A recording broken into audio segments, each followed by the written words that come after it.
You can't take death so personally, Dr. Baxter said. It's not like it has a personal vendetta against you, or the ones you love. We're all going to die. Really, Jacob said. After what I've told you, you still don't think I've had more than my share of death. Much, much more than anyone you've known. Death manifested itself in all its dark glory when Jacob was 10. It wiped the planet clean of his parents and younger sister in a swift, fiery car crash. To make it all the more horrific, the teenage drunk driver survived with no injuries. Her parents said it was a miracle their daughter had survived. Jacob moved to another state to live with his father's parents, his only relatives, but they were already in their 80s. Within 5 months, they too passed away. His grandfather was struck dumb with a stroke a month after Jacob arrived. He died a week later. Jacob's grandmother had already begun fading away into the soft, smothering fabric of dementia. She was sent to a care facility the first day of spring and died before July 4th. The courts placed Jacob with a foster family, and since they were not blood relatives, no harm came to them. After he moved out to attend college, they quickly lost contact with him. When he was 23, he fell helplessly in love with Danielle. She was a single mother. They planned to marry, and he would adopt her beautiful daughter Rachel. But during the wedding reception, a fire started in the kitchen. The ceiling vents sucked up the smoke and flames, and the support beams collapsed, blocking the front entrance. 7 people died in the fire, including Danielle and Rachel. From that moment on, Jacob took death personally. Knew that a bond had formed between them.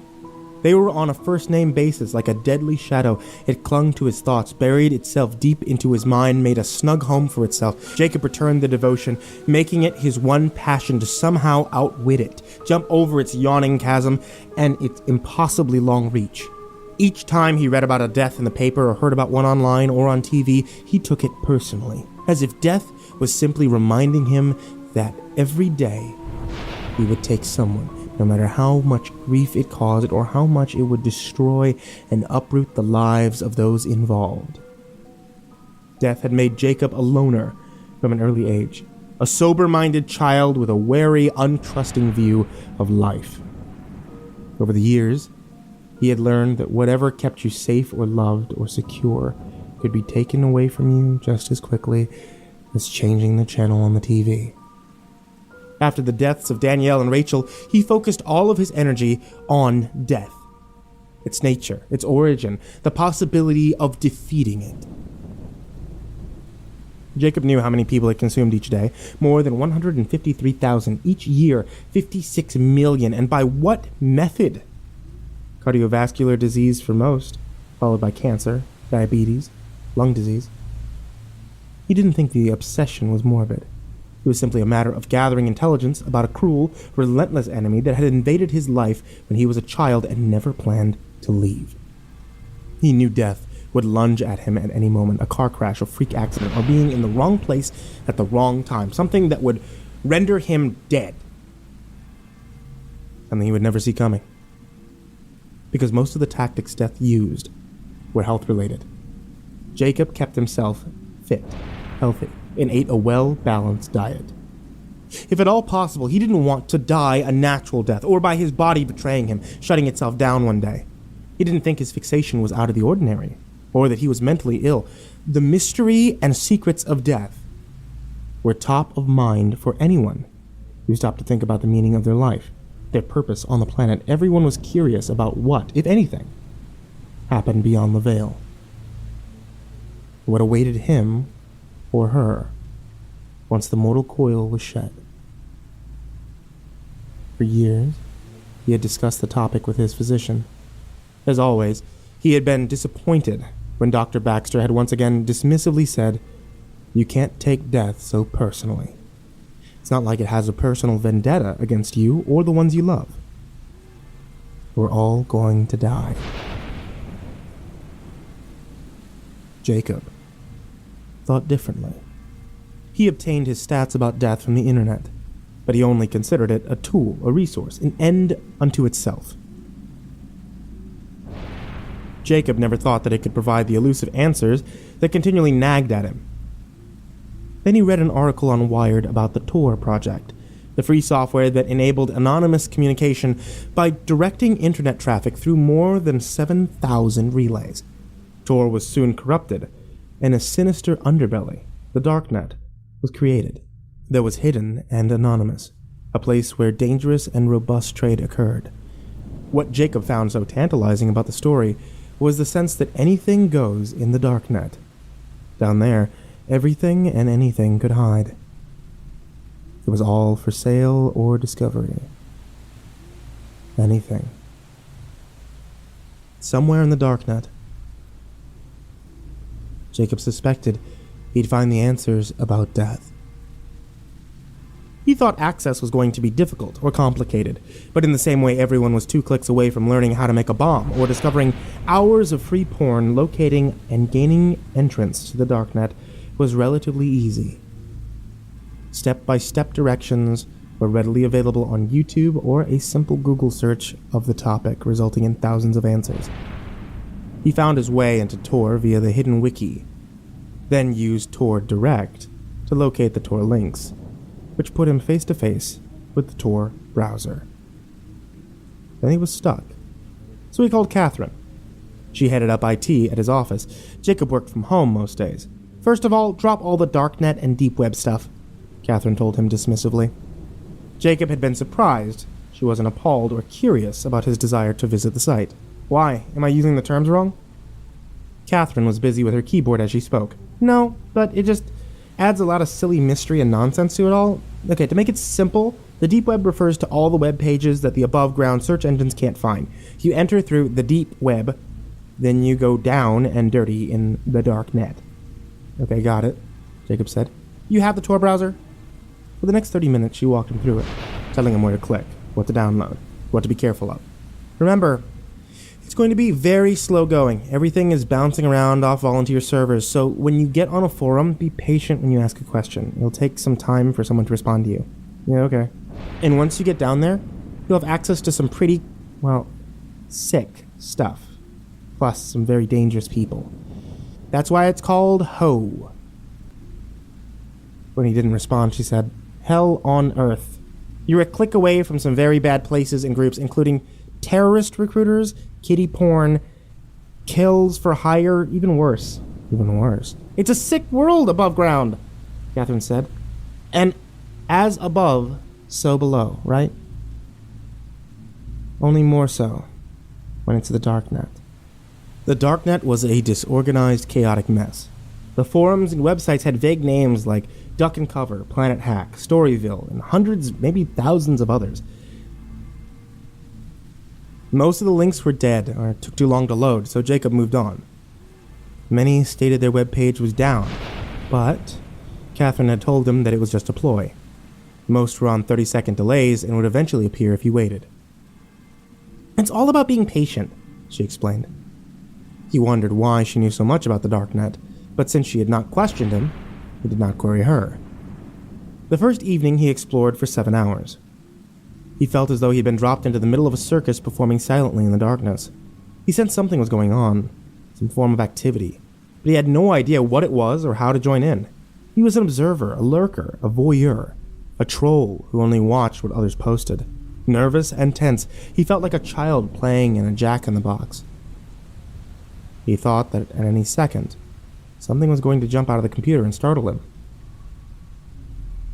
Most of what he saw was either sex or drugs or weapons related. The porn sites were, for the most part, unwatchable. They were harsh, cruel, not at all seductive to Jacob. Extreme forms of BDSM were everywhere, along with bestiality that included horses, dogs, or even drugged wild animals. Other sites stored images, made promises that reminded him of walking past shadowy figures in alleyways, where there were sights and sounds that you didn't want to have. The majority of the darknet was of no interest to Jacob. He wasn't looking for sex, or drugs, or weapons, or hitmen, nor did he want to join any terrorist groups, or the dozens of other terrorist groups that were swimming around like sharks. What he wanted was something that was even darker. Even though he was single-focused on his search, he couldn't help but encounter repulsive and mind-altering images and suggestions. Frequently, he was so shaken by what he was seeing that he took a break from his explorations. He had a sense that he was a swimmer who'd gone too far, was in too deep, and would never make it back to safety of the shore. But he pressed on, returning to the keyboard, the dread increasing with each click, each passing hour. After a few hours before dawn, he reluctantly had to abandon his search. His eyes burned and stung from the hours of screen exposure. When he finally went to sleep, he had no dreams, only nightmares. The second evening, he spent hours visiting the forums, and he began to make sense of some of what he was seeing. More than 70% of the sites that were dead or playing possum showed no signs of life, unless you waited for 30 seconds. Then the latch, as it was called, would unlock and permit you into the depraved world. He was grateful Catherine had told him to be patient. The apprehension that had dogged him for the first night had subdued a bit. It had become familiar, like a chronic pain or discomfort that you simply adapted to, since you knew that it wasn't going to leave you alone. Jacob soon discovered that the darknet also had a trapdoor. He had thought it was a rumor, cryptically called FK, or Forbidden Knowledge. It all seemed a bit silly, like a boys' club in a treehouse where old girly magazines were lusted over, but he gradually came to understand that it was a real place. It was like a basement in the darknet, a location of obscurities and secrets, and that was where Jacob was attempting to gain entrance. Everyone was suspicious of him, but he persevered. Latches were lifted. He visited forums and sites with names like Pendragon, Creepy's Library, Night Moth, Books of the Dead, Eclectic Artisans, the Sanctum of the Black Sun. He discovered that most of them were bogus in their claims of possessing secret manuscripts or having the ability to perform rituals for everlasting life. Simple Google searches revealed the scam employed in the darknet. Everyone claimed to have a copy of the Necronomicon. What little sleep he managed to succumb to never provided him with any restoration. Any slumber was littered with horrific images of things that he'd seen in the darknet. But they were not grainy, stilted videos or poorly scanned photographs. What he saw in the twisted corridors of his dreams were living creatures with eyes that watched him as he tried to sneak past their caverns. He'd awake screaming, his body clammy, trembling. The nightmares were so vivid that he was convinced he was getting closer to what he was seeking. He wondered if, perhaps, it was trying to scare him off. The belief only made him more determined. The third evening, he spent more than 6 hours visiting occult sites, and was quickly able to tell the difference between the functioning ones and those that had closed or were inactive. Communication was concise in the forums. Words appeared one by one, not as complete sentences. Everything was always seen in slow motion. It was all very dreamlike. On the fourth evening, just before midnight, Jacob came across a site called Dark Seekers. Those postings mentioned books that he had never heard of: the 6th and 7th Book of Moses, the Spring Book, the Spiritual Shield, and others that apparently contained the secrets to obtain power over death. He searched the forums until he found an active one. He calmed himself, took a breath, typed in, "Need power over death." His words appeared several seconds later. Need power over death.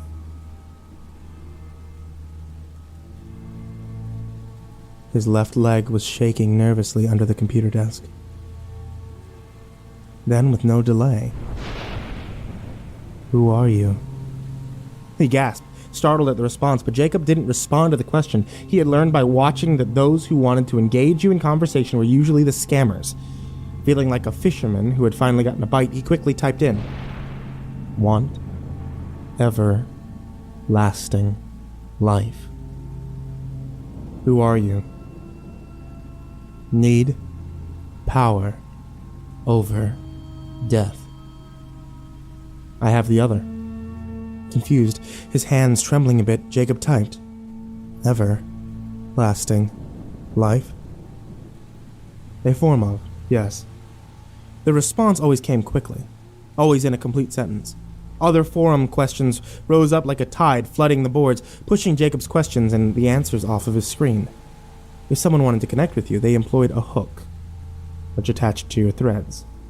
Whoever was communicating with Jacobs had hooked him. Jacob took some deep breaths, calmed himself, typed, "Want, ever, lasting, life." "I have a form of that. Who are you?" Before Jacob could think how to respond, words appeared. "Do I know you?" Jacob leaned back, putting distance between himself and the computer screen. His heart had started a hard, rapid beat. His shoulders were tight with tension. The conversation was unsettling. He was shaken by the questions. He decided to take a break. He stood up, stretched. He had been at his desk for hours, needed to take a piss, to settle down, get some perspective. Was this really happening? When he returned to the screen minutes later, the forum had been cleared. Only his posts and the response from the other person remained. Jacob stretched his fingers out, exhaled slowly and typed, "Where'd everyone go?" I cleared the room. "Who are you? Do I know you?" "Who are you?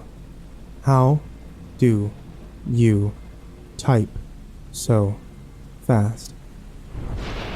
"Experience. What's your name?" Jacob was uneasy. Why did it matter what his name was? "What's your name? Do you want me to guess?" Jacob said, "No." The computer screen. Type nothing. Then, "Does your name begin with a J?" A tremor swept through Jacob's body, a surge of adrenaline and unrestrained fear. "Are you a man or a woman?" "You're a man. Your name begins with a J." He felt a chill ripple down his back. He might have cried out. He had placed his hands over his mouth. "Why don't you answer me, Jacob?" The instant his name appeared, he pushed himself away from the desk with such force that he nearly tipped his chair over. He stood, grasping his legs, weak arms trembling. He stared at the illuminated message. "Why don't you answer me, Jacob?" Then, before any words could appear, he exited the site and slammed his laptop shut. "That's very freaky," Catherine said the next day. "Sorry, dude. Are you sure you didn't tell him or anyone your name? You sure you didn't have a breadcrumb or post any pics that had data or code? Is there anything that could be tracked back to you?" "No," Jacob said. He had her on speakerphone at home.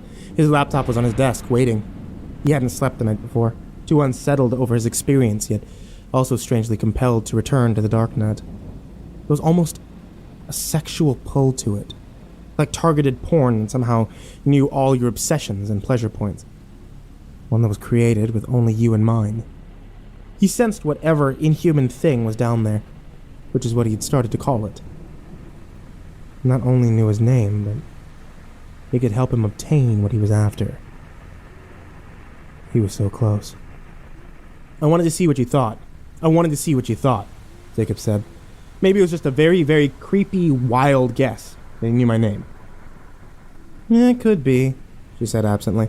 "But people say that there's a lot of creepy shit that goes down there, along with a lot of weird, very powerful people." "Powerful people?" "Or, people with power. Because it's totally anonymous.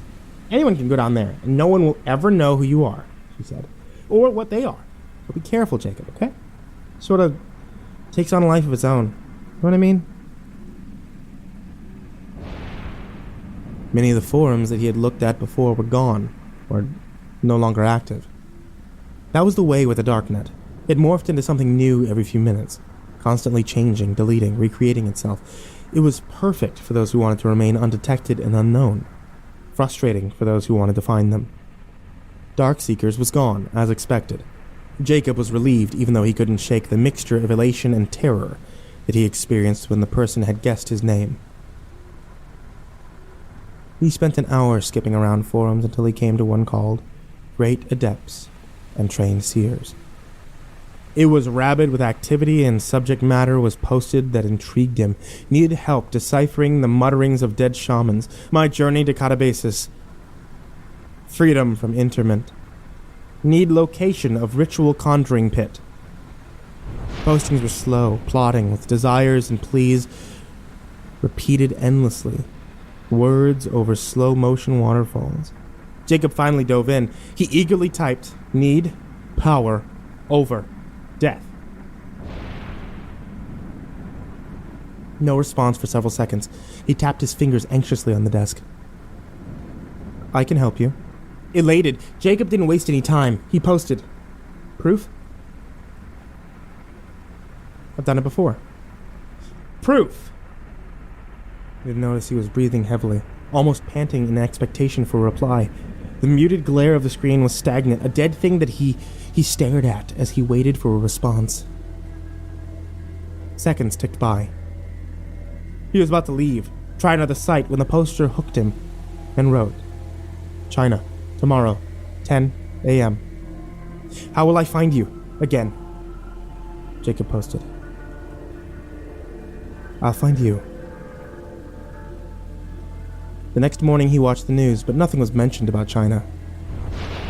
In the daylight above ground, far away from the depths of the darknet, Jacob was disappointed to admit that someone had just toyed with him. Another troll from down there. He turned the TV off at 11:30, went to Google, typed in China, hit news as a sub-search,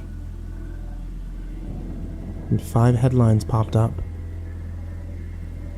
Jacob read 3 of them. Chinese boy thought dead, awakens in morgue. Resurrected, child in China stuns doctors, delights family. Dead boy returns to life, Chinese physicians baffled. The stories had all been posted at 10 a.m. He greedily read through them all. Minutes later, he was as convinced as the astonished doctors who were quoted in the article. Apparently, a bus had hit a 3-year-old boy and his mother in the village of Condixia. The driver had lost control of the vehicle after suffering an epileptic seizure. No one in the bus had died, but the mother and son had been pronounced dead at the scene of the accident. The next morning, the bodies were being prepared for burial when the boy opened his eyes. He recovered, but his mother did not. China, tomorrow, 10 a.m. Jacob immediately went back down there, searching for the forum Great Adept and Trained Seers, but it was no longer active. 2 hours into his search, he came across a brand new site established seconds earlier. An excited shiver swept through him. Jacob's Ladder. The forum was empty. No activity, no posts. He was the first. China came true. Instantly, the reply unfurled across the screen. Of course it did. What? Now? Life everlasting. Life over death. Yes. How? Lean in. Jacob automatically pressed in closer to the screen. Closer.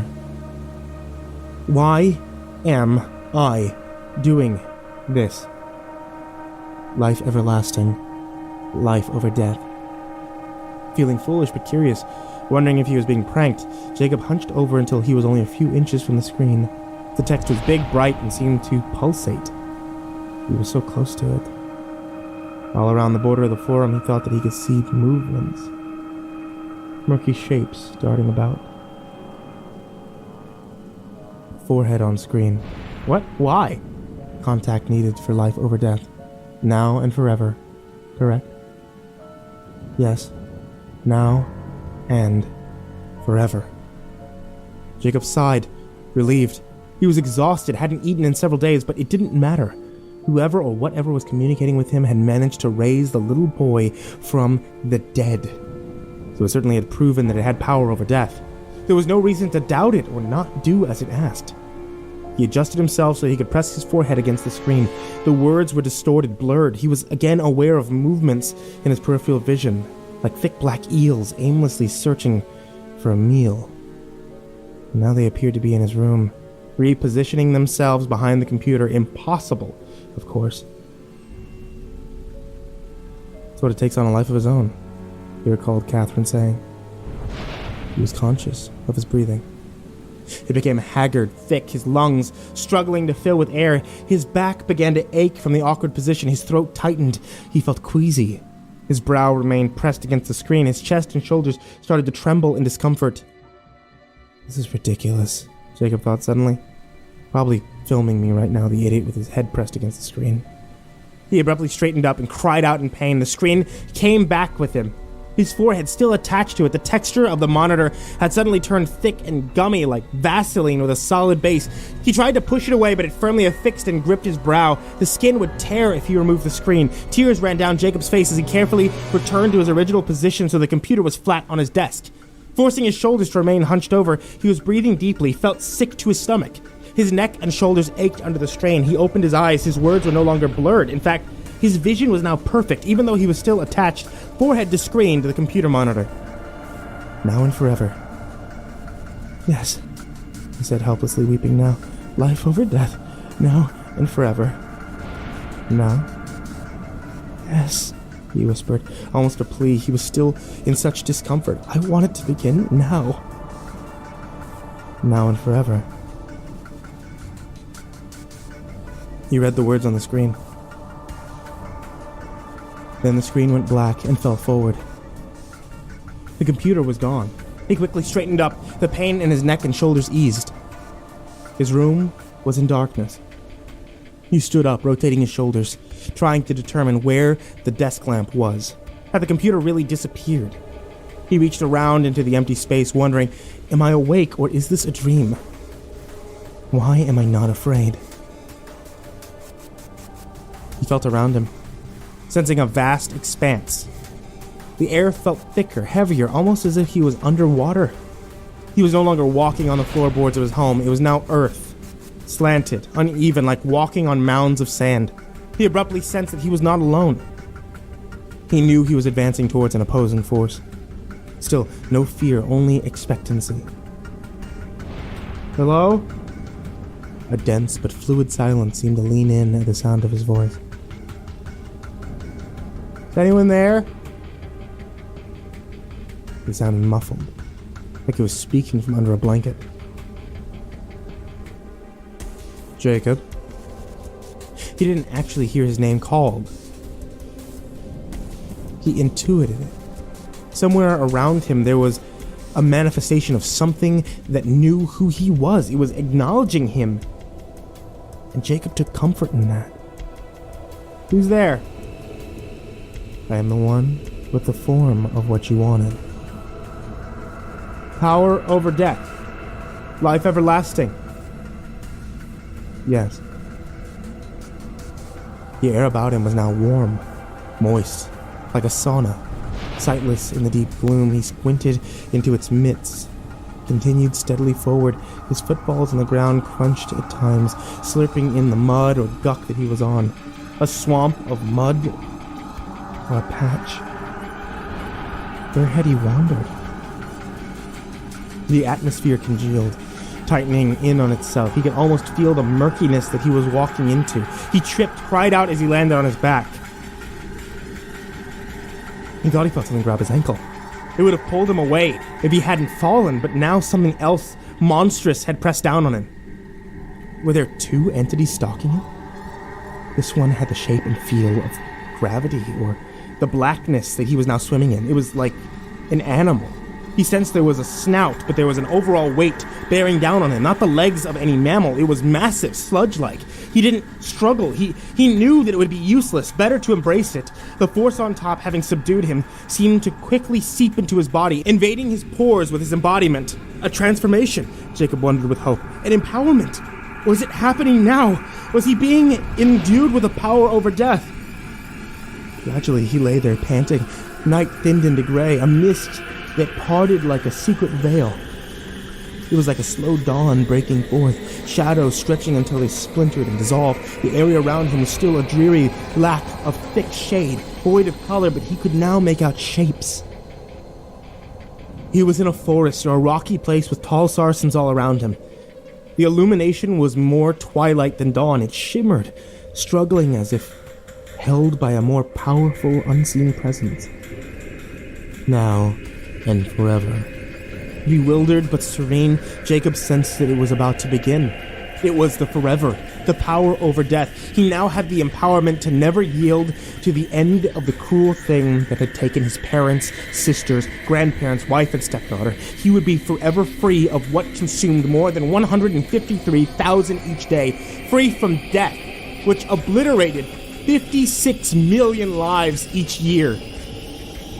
It was a new world, an afterlife of life that was both now and forevermore. Anticipation welled up inside of Jacob as he sensed that he was in the presence of God, or a God, or every God that had the power to rule over all, even the power of death.